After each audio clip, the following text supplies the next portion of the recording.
phrase, the Holy Spirit, and you want to know what it means, where do you start? Well, you have to start on page 1 of the Bible, where the uncreated world is depicted as this dark, chaotic place, but then above the chaos, God's Spirit is there, hovering, ready to bring about life and order and beauty. Okay, but what is God's Spirit? Yeah, so the Spirit is the way the biblical authors talk about God's personal presence. The Hebrew word is ruach. Ruach. Yeah, you got to clear your throat at the end. So what is it? Well, ruach can refer to a number of different things, but what they all have in common is energy.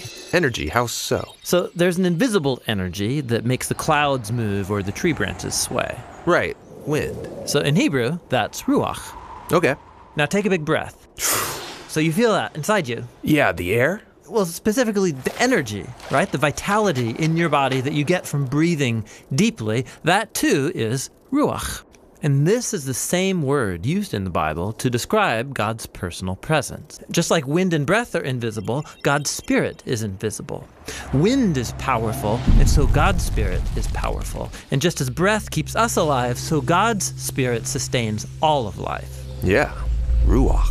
Now, as we continue on in the story of the Bible, we see God's Ruach giving special empowerment to people for specific tasks. The first person in the Bible this happens to is Joseph. God's Spirit enables him to understand and interpret dreams. And then it happens to this guy named Bezalel, and he's an artist. God's Spirit empowers him with wisdom and skills. He's given creative genius to make beautiful things in the tabernacle. And we also see God's Ruach empower a group of people called the prophets. They're able to see what's happening in history from God's point of view. That's exactly right. And here's the problem as the prophets saw it.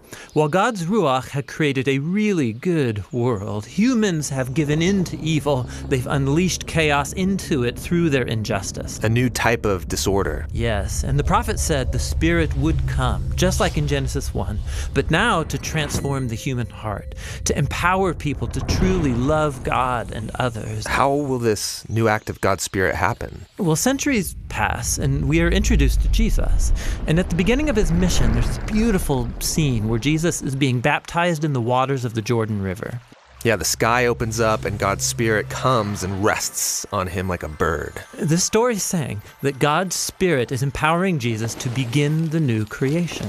And we see this happening when he heals people or forgives their sins. He's creating life where there once was death. Now, Israel's religious leaders oppose Jesus, and they eventually have him killed. But even here, God's Spirit is at work. The earliest disciples of Jesus, who saw him alive from the dead, said it was God's energizing Spirit that raised Jesus. This is the beginning of new creation. Yes, and it's still going. When Jesus appeared to his closest followers, he breathed on them and said, "Receive the Holy Spirit."